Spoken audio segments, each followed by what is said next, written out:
आज मैं सदन को एक कहानी सुनाना चाहता हूं। कहानी का शीर्षक है चौथी पास राजा। आपने बचपन में राजा रानी की बहुत कहानियां सुनी होंगी। मेरी कहानी में रानी नहीं है। ये एक ऐसे राजा की कहानी है अध्यक्ष महोदया, जो अनपढ़ था, चौथी पास था, बेहद अहंकारी था, बहुत अहंकार था, बहुत ज्यादा, और पैसे की इतनी हवस थी, इतना भ्रष्टाचारी था, इतना भ्रष्टाचारी राजा था। फिर धीरे धीरे राजा को ये बुरा लगने लगा, यार ये मेरे को चौथी पास कहते हैं। तो उसने एक फर्जी डिग्री बनवा ली। कहीं से फर्जी डिग्री बना के ले आया एमए की, बोला मैं एमए हूं। तो लोगों को लगा यार ये तो ठीक नहीं है, ये तो फर्जी डिग्री हम बना के ले आया हमारा राजा। तो लोगों ने आरटीआई डाली। जो आरटीआई डालता उस पर 25,000 रुपये जुर्माना। कुछ लोग गए चौथी पास राजा के पास, बोले जी एक बड़ा धांसू आइडिया लेके आए हैं। बोले बताओ। बोले जी नोटबंदी कर दो, भ्रष्टाचार खत्म हो जाएगा देश से। तो उसने कुछ पूछा, उसे कुछ समझ नहीं आया राजा को क्या कह रहे हैं क्या नहीं, पर उसे लगा यार कुछ धांसू आइडिया होगा। उसने एक दिन रात को 8 बजे टीवी चैनलों पे जाके नोटबंदी कर दी। बोला सारे नोट बंद।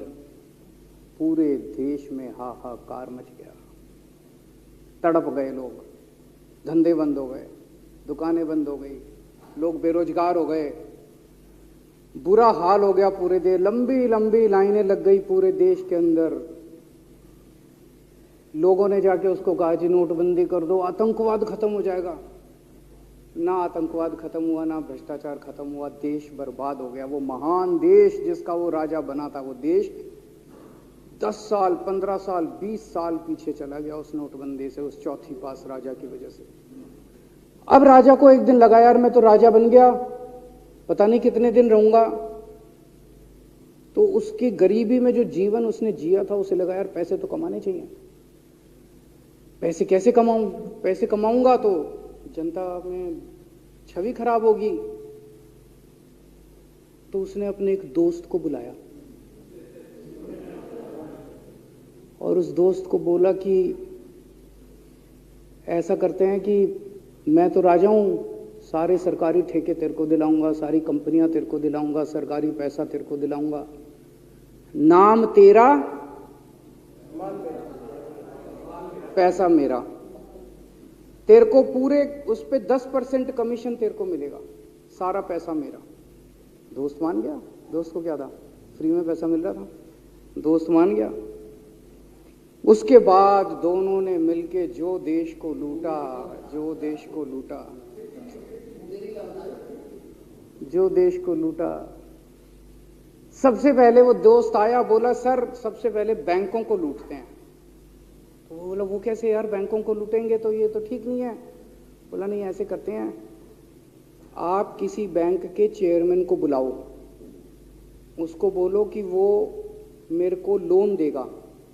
तो बोला लोन देगा तो वापस करना पड़ेगा। बोला वापस कौन करेगा, वापस थोड़ी करना है, आप राजा हो, वापस नहीं करना, लोन दिला दो बस।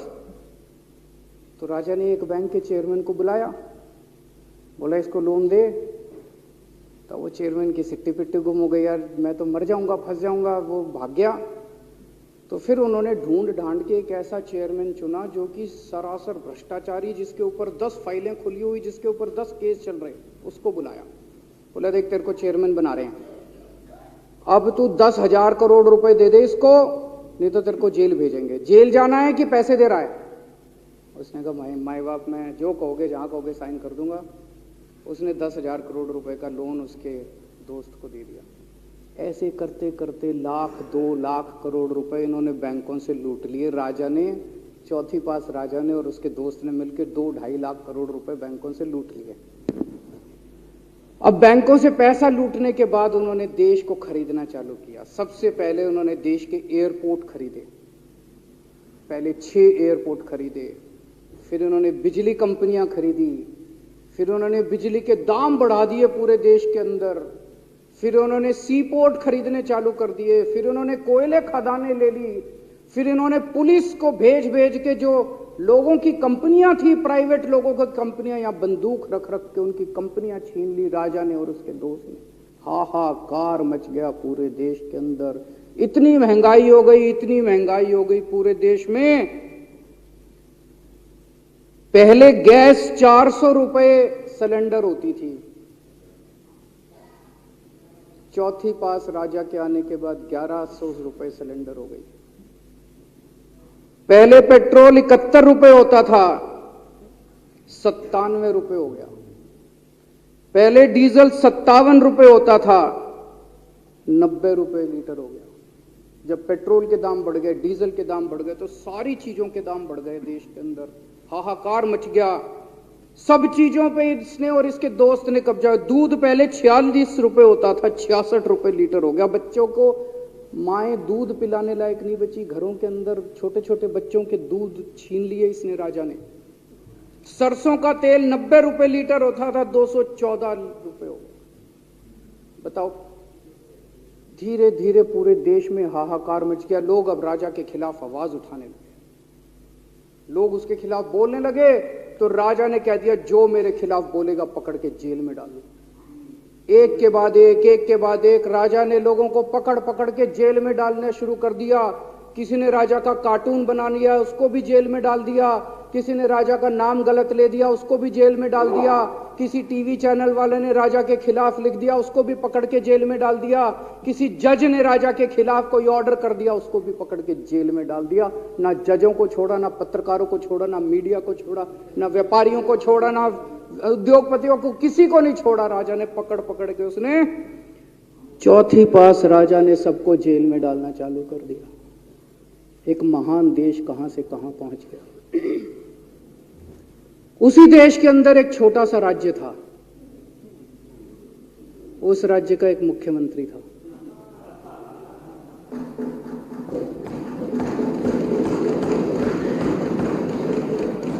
उनके चेहरे पे भी स्माइल आ गई, उनके चेहरे पे भी उम्मीद की किरण छा गई। वो मुख्यमंत्री अपने लोगों का खूब ख्याल रखता था। वो मुख्यमंत्री कट्टर ईमानदार था। वो मुख्यमंत्री कट्टर देशभक्त था। वो मुख्यमंत्री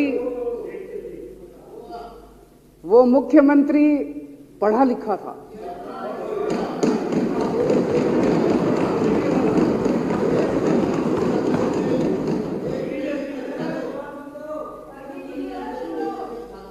उस मुख्यमंत्री ने अपने लोगों को महंगाई से छुटकारा दिलाने के लिए बिजली मुफ्त कर दी।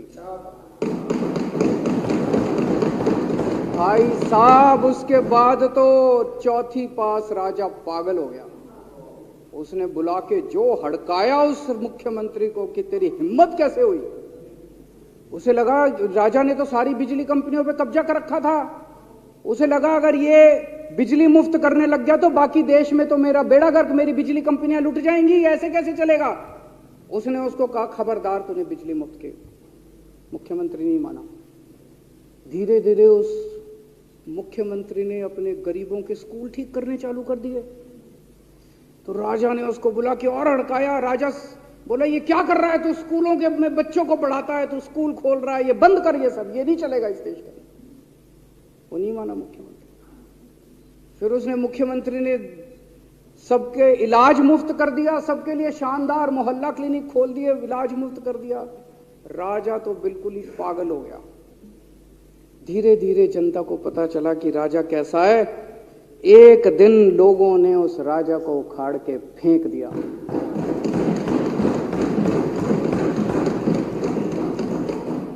और लोगों ने एक किसी ईमानदार और देशभक्त आदमी को वहां बिठा दिया और उनकी सरकार आ गई।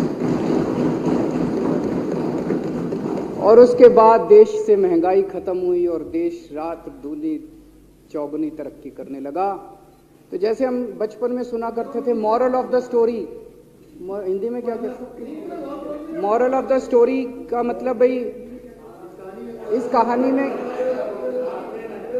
क्या प्रेरणा मिलती है? इस कहानी से, इस कहानी से ये प्रेरणा मिलती है कि अगर आपके देश में महंगाई है, आपके देश में समस्याएं हैं, आपके देश में सब कुछ गड़बड़ चल रहा है, तो सबसे पहले जांच परख के देखो आपका राजा अनपढ़ तो नहीं है। अगर आपके देश में सब गड़बड़ चल रहा है, बेरोजगारी है, बहुत सारी समस्याएं हैं, जरा देखो राजा, आपके राजा को कोई दोस्त तो नहीं है। अगर है तो सबसे पहले अपने राजा को उखाड़ के फेंको, नहीं तो आपकी समस्याओं का कोई समाधान नहीं होगा। आपकी समस्याओं का कोई समाधान नहीं होगा। वो पढ़ा करते थे, अंधेर नगरी चौपट राजा, सवा शेर बाजी सवा शेर खाजा। बहुत बहुत शुक्रिया।